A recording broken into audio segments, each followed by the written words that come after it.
What is up, family? We have another Patreon request, and it's about rally. We have Clarkson's favorite rally battle, 1983 Audi Quattro versus the Lancia 037. I do not know this man, but I guarantee you he knows more about rally racing than me. Guarantee you that. So I'm going to watch, pay attention, and maybe learn something. Right, now, over the years, there have been many titanic battles in the world of motorsport, many great duels. You've had Hunt versus Lauda, you've had Prost versus Senna, you've had the Ford GT40 versus the Ferraris at Le Mans. But my favourite battle of them all is this one.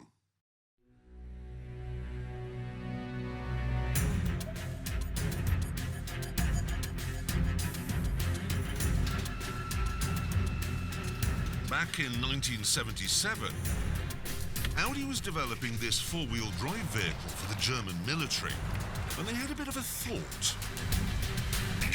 They wondered if its four-wheel drive system could be made to work in an ordinary family car. And so, under the cover of darkness at a quarry in a remote corner of Germany, they began secret tests. And straight away, it was obvious that with all four wheels being driven... Let me guess. Hold on. Don't tell me. You have better friction, better movement, better traction, better everything. More gas used.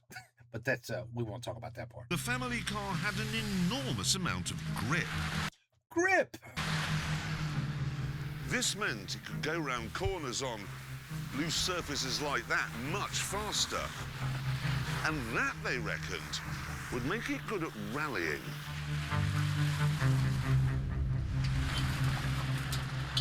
But there was a problem.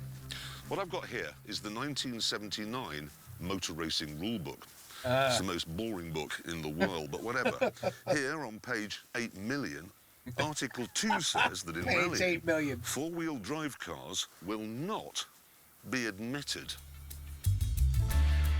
Audi, however, had thought about that and dispatched a man to Paris to a meeting of the sport's governing body to try and get the rule changed. He was very clever because he waited for the meeting to be finished, everyone pulling on their hats and coats, and then he went, oh, God, sorry, one more thing. This rule about four-wheel drive being banned in rallying, is it OK if we get rid of that? And everyone said, well, obviously he wants to enter his silly little army lorry and something or other. So they all went, yes, yes, whatever, and went home. Wow. 3 years later, this is what happened.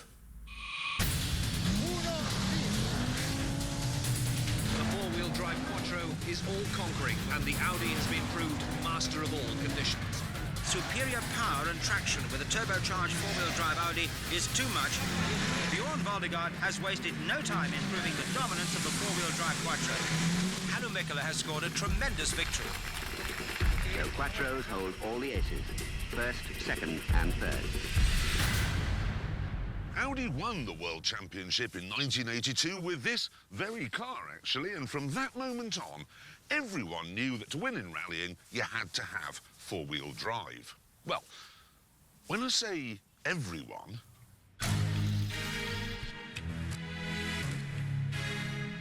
Really? Except Ferrari? This was... That is true. There's no Ferrari with four-wheel drive. Lancia's answer to the Quattro, the two-wheel drive 037. Oh, that's not a Ferrari. I got messed up by the emblem. Yeah, that messed me up big time. From a distance. It's the Lancia. What am I doing? Fucking dummy. Right here, we restart. Right here. Say everyone.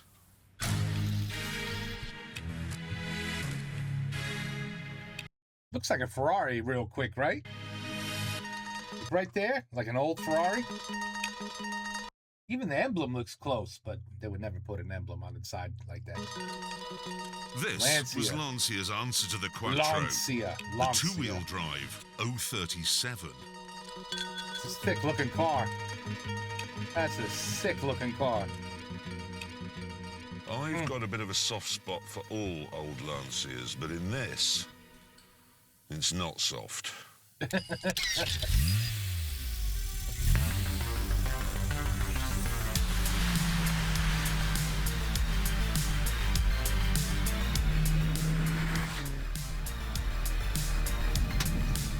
This is everything I was expecting it to be.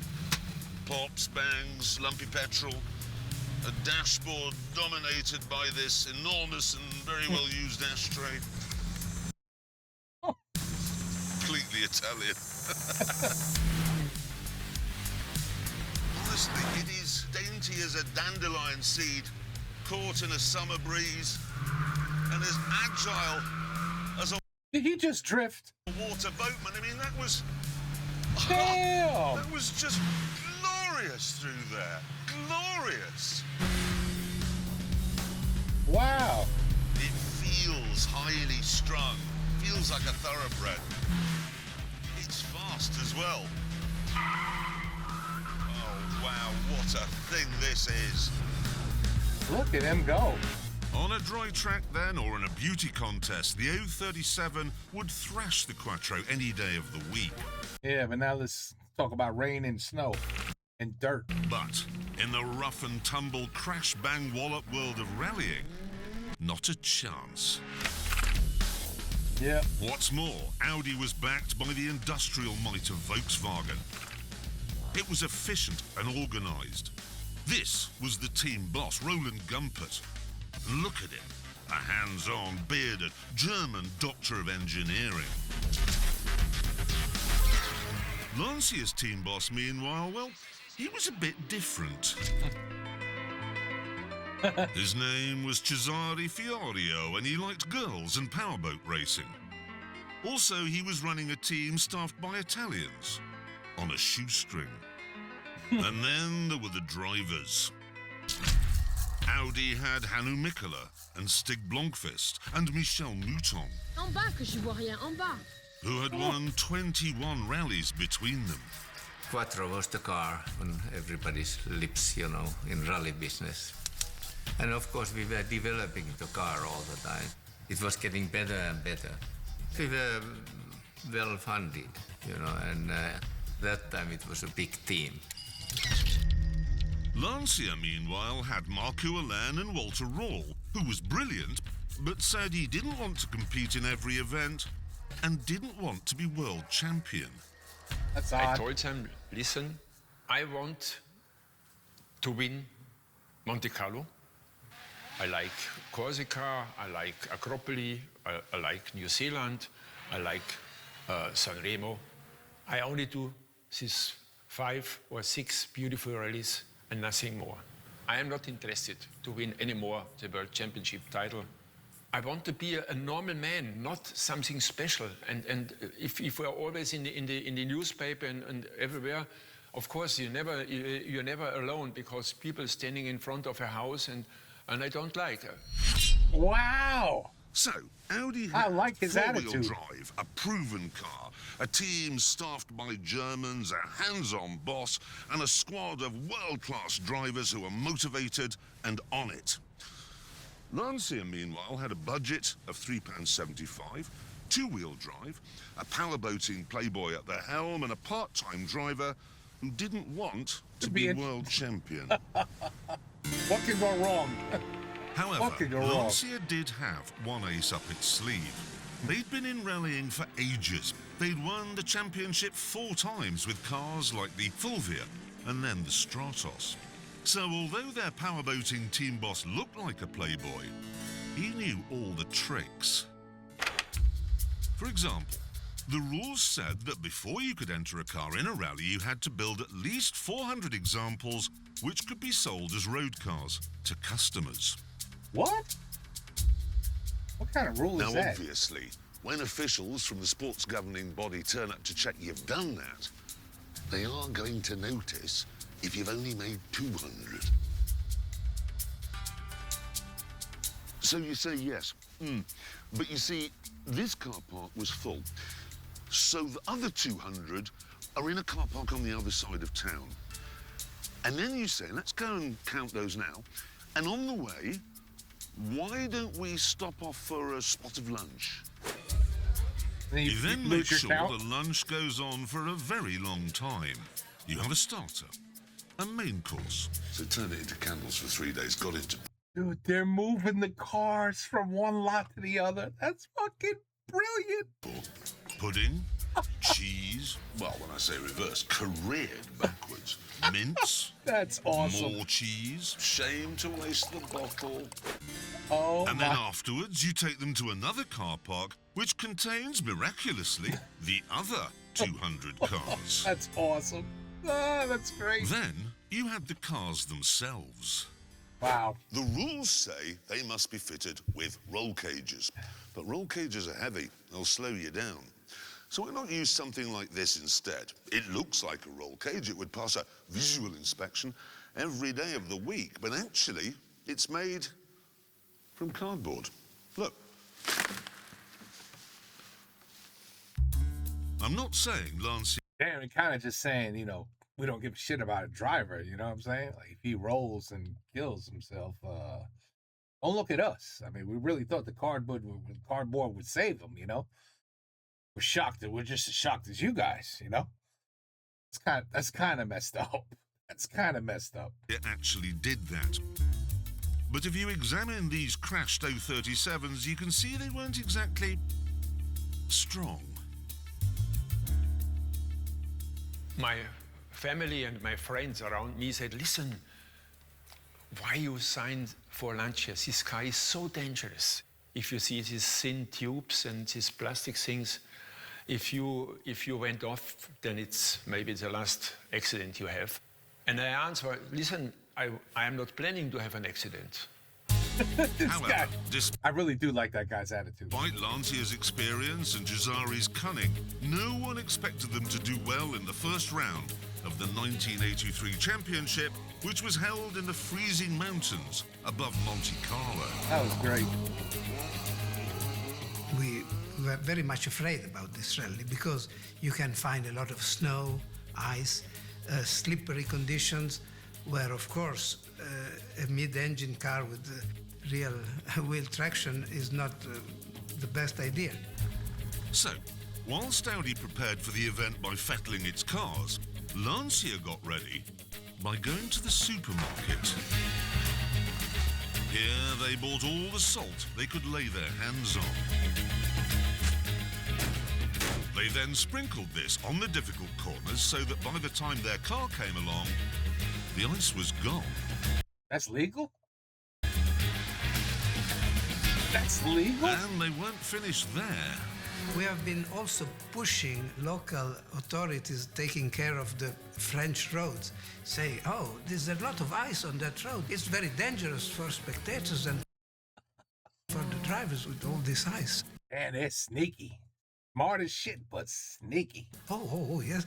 And so they went and they cleaned up the route. That was fantastic. They also had another trick up their sleeve. Wow. After the icy stages were over, the Lancia stopped in the middle of the stage so the winter tyres could be changed. Now there was nothing in the rules that said you could do this, but critically, there was nothing that said you couldn't. If you want to compete in motorsport, you must know the rules you have to face, the gray zones of the rules. And it's always a big fight, but you must try to be a bit clever. The result in Monte Carlo, then, was the exact opposite of what everyone had been expecting. Very clever. Four-wheel drive and 340 turbocharged horsepower are just not enough. It's Audi sadness, Lancia joy. The two-wheel drive Lancias on a rally famed for its slippery conditions finished first and second. I'll teach him. For the next event of the year, in Sweden, there wasn't enough salt in the world to get rid of all the snow and ice. So Lancia solved the problem by simply not turning up at all. Audi therefore scored. Can't really say he lost if you're not racing. A 1-2 here. Giving them And the 3 win. weeks later, they did the same thing again in Portugal. And after more success. Did you just see that? What? Are you looking at this? This part here always baffles me. Baffles me. I mean, no, this is not dangerous at all. Same thing again. No, that's not dangerous. No, it's all good. Portugal. What could possibly go wrong? And after more successes in East Africa, it looked like Audi were running away with it. But then the whole circus moved to Corsica, where almost all of the stages are held on dry, smooth tarmac. Everyone expected the nimble two-wheel drive Lancias to pick up a load of points here. But nobody could have predicted how many they were going to pick up. Usually, Lancia turned up at an event with 2 or 3 cars, but here they arrived with 4, which meant that if they ran faultlessly, which they did, the best Audi could hope for was 5th. And thanks to mechanical failures, they didn't even get that.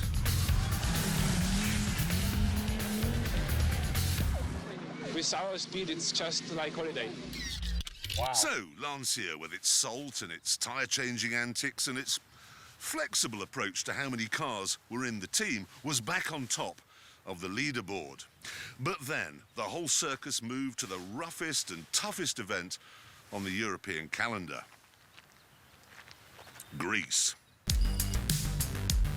Here, Grease? Oh, it's dirt mostly, I bet. everyone knew the rough roads would cause mechanical issues. There would be breakdowns, and there were. But amazingly, they were all Audis. Oh my goodness. For Lancia, it's an impressive victory. Rawl has again driven superbly. Wow. And I won Acropoli in a Lancia. That was a result I never expect, that we even can come to the finish, because I was thinking maybe the Lancia is too light to stay in one piece for Greece. The year wore on with both teams always in contention for the championship. Looks like Lancia's like doing way better though. But then, it was time for everyone to head for the bumpy hell of Finland, and Lancia had a problem. Walter Rawl refused to go. I didn't like to go to Finland because I don't like jumps. I don't like champs. What? Because, you know, if I want to fly, I would be a pilot. Oh, I'm not sitting in a car. I guess champs are like bumps. It's no way.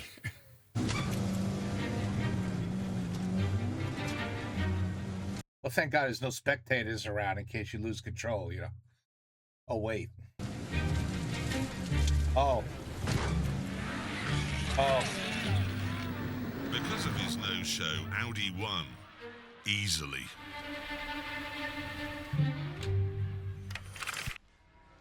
However, with only 3 rounds left, it was mathematically possible for Lancia to win the World Championship in San Remo. And that's something they really wanted to do, because San Remo, well, that's Italy. They'd be winning it in front of their home crowd. To do that, they'd have to deal with the main feature of the San Remo rally: dust. It's thrown up by a car, and a minute later, when the next one comes along, can't see shit. It's still there, which makes seeing where you're going a bit tricky. To try and make everything better, they fitted a team van with brushes and sent it up the course. But this didn't really work, so the drivers came up with a cunning alternative. What did they think of now?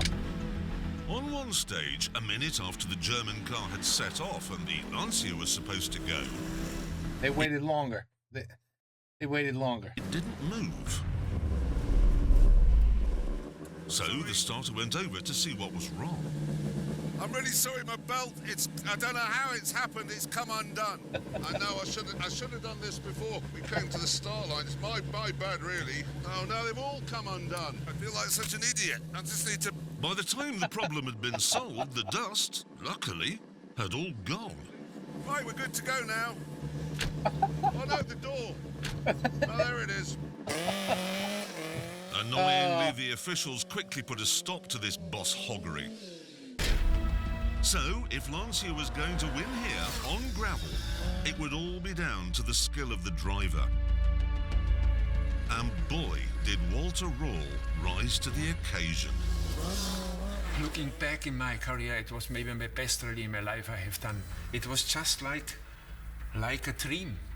When I was just thinking, I want to cut this corner, don't lose 10 centimeters of road.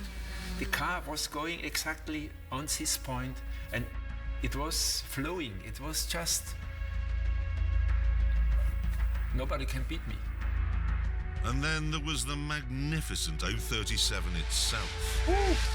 Driving a Lancia, it's a perfect thing because it doing exactly what you want. It's like watching. My shoe. It fits so perfectly. If I just think it should do this one, it has done it. With man and machine in such perfect harmony, Rall won a staggering 33 of the 58 stages. The team scored a 1-2-3, and as a result, they won the...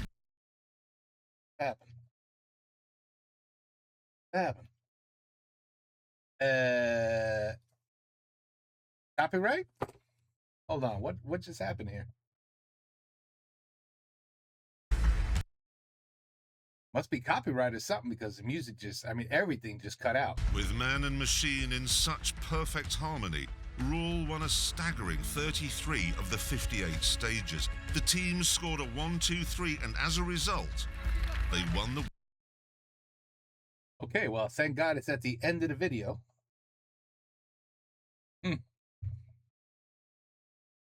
That is wild, though, man. You have to be such an amazing driver to keep that thing on these roads, which are basically, it's to me, it's not far away from being like snow. It's just loose gravel and dirt. I mean, that you will slide all over the place. This guy's got total control. That was nice. Hell of a video. Hell of a video. Hey, I'm fine with just, 10, 20 seconds of no audio. Who cares? Anyway, that was great. That was really good. Excellent video. Great humor this guy has. And Lancia. You sneaky little... you smart little... Yes. Very, very smart, intelligent. Hey. It's like, I'm not really breaking a rule because you didn't say I couldn't do it. You know what I mean? Like, they thought outside the box, clearly. They were, I'm sure Audi could have thought of something, but they weren't clever. They weren't like, how can we cheat, but legally? The thought probably never came across. Anyway, really good video. Love me some rally, man. It still blows my mind. Is there a video? We saw the amazing video called, I think it was Group B Rally. But I want to know, is there a video out there that specifically focuses on the insanity of the fans that literally are like inches away from dying? Because they're just, in my opinion, they're not too bright. You know what I mean? Like, let me just stand in middle of the road while a car is coming up the road, taking a turn at about 70 miles an hour. And then it's going to hit the straightaway and then shoot up to probably 80, 90 miles an hour. But I'm going to stand right there. Maybe I get a good picture. No, man, don't do that. Anyway, I just want to know, is there a video that literally just focuses on that?